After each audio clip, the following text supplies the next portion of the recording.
A Mango in the Hand, a story told through Proverbs by Antonio Sacre, illustrated by Sebastia Serra.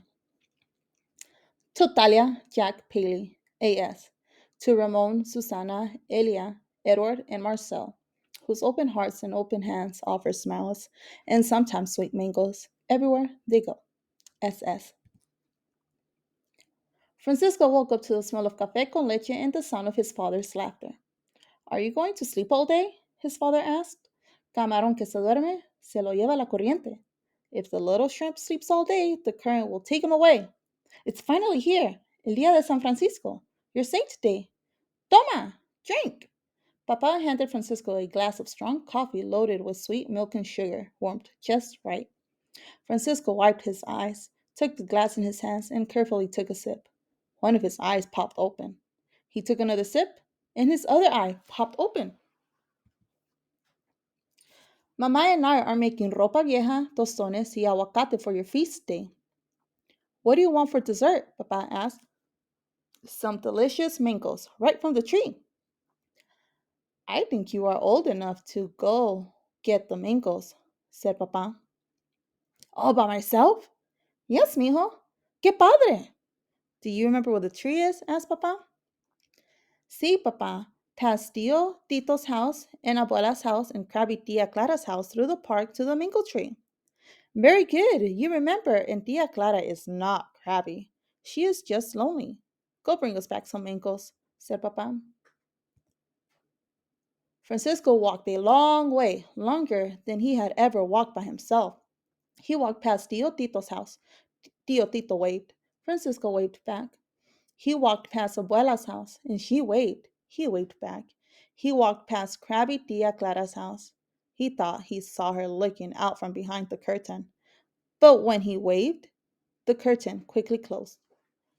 Francisco walked through the park, past the boys and girls playing pelota, and finally found the mango tree, full of many ripe, juicy mangoes. When he reached towards a branch, a bee buzzed loudly in his ear. Yikes! The tree buzzed with bees. Everywhere he looked, he saw a bee. He ran past the pelota game, past Krabby Tia Clara's house, past Abuela's house, past Tio Tito's house, and back to his home. Papa asked, Did you find the mango tree? Francisco said, Yes, it had 100 mangoes on it. Wow, how many did you bring home? Well, none, Francisco said. Ay, niño, mejor un mango en la mano que 100 en el árbol. Better one mango in the hand than 100 in the tree. What happened? Francisco looked at Papa but didn't say anything.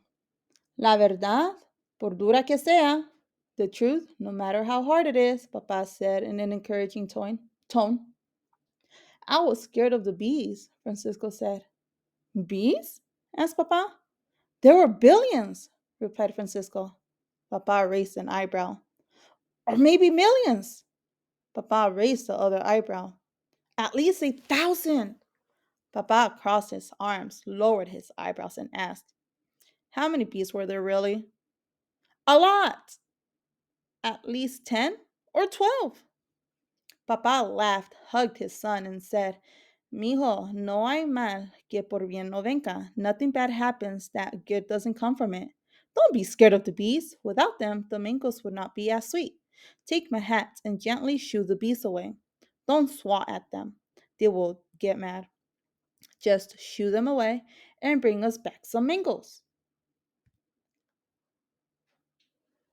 Francisco walked past Tio Tito's house, past Abuela's house, and past Crabby Tia Clara's house.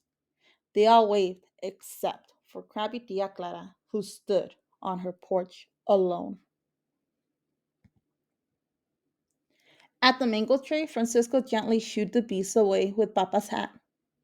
He climbed onto a branch and filled the hat with so many red, ripe, juicy mangoes that he had to hold onto the hat with both hands. Francisco balanced the hat between his stomach and the trunk and scooted down the tree. But this caused all the mangoes to be smashed and smushed, making a gooey mess on his shirt and in the hat. When the bees smelled the sweet mango juice, they buzzed excitedly and swarmed towards the boy. Francisco threw down the hat, ripped off his shirt, and ran back home.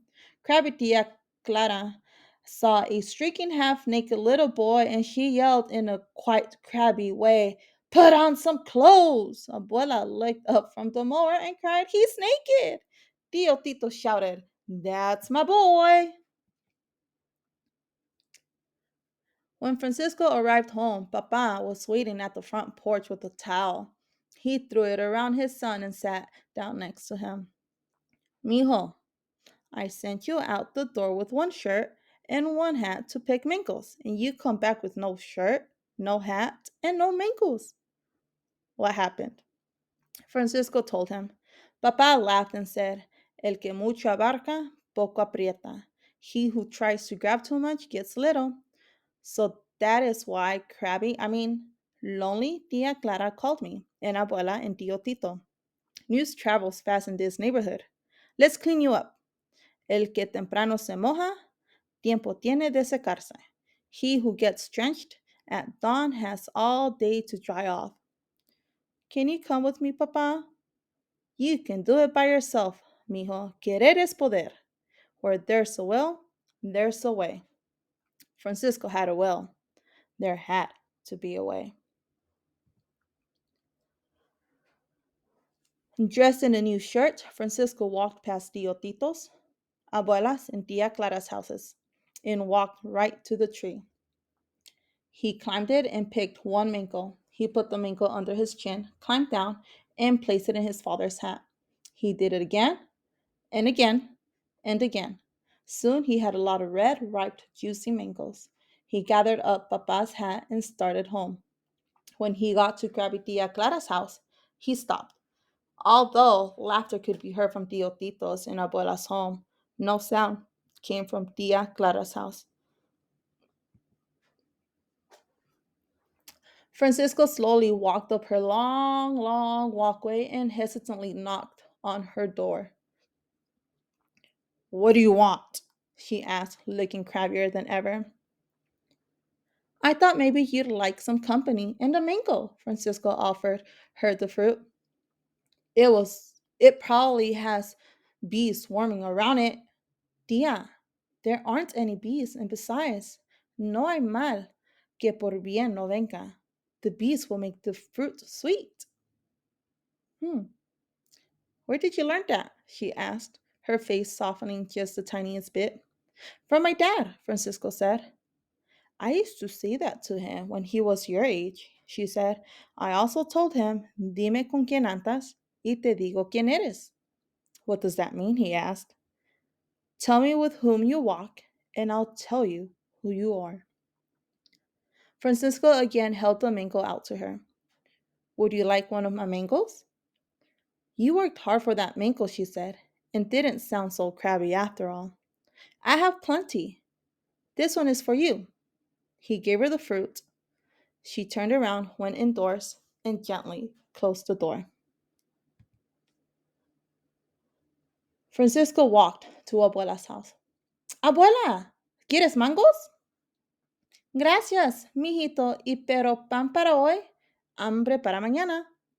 Thanks, but if you eat all your bread today, you'll be hungry tomorrow. He gave her a mango anyway. She smiled. When he walked to Tio Tito's house, Tio Tito and his friends were playing dominoes. Hey, you got mangoes? All the men shouted. Que bien! Tio Tito said, Way to go! I'll show you how to make an oso, a bear, out of a mango. He pulled out a pocket knife from his guayabera, took a mango from the hat, and cut and peeled and cut and peeled, and there it was, a fierce bear from the mango. Wow, said Francisco. One of the other men said, and I can make a toro. He took the knife and cut and peeled and cut and peeled, and there it was, a charging bull in the mango. Another said, and I can make a leon, a roaring lion. He cut and peeled and cut and peeled, and there it was, a roaring lion in the mango. Adios, tío. Adios, Francisco. He ran home, and the men ate their mango animals. Delicious. Did he get the mangoes? Asked Papa.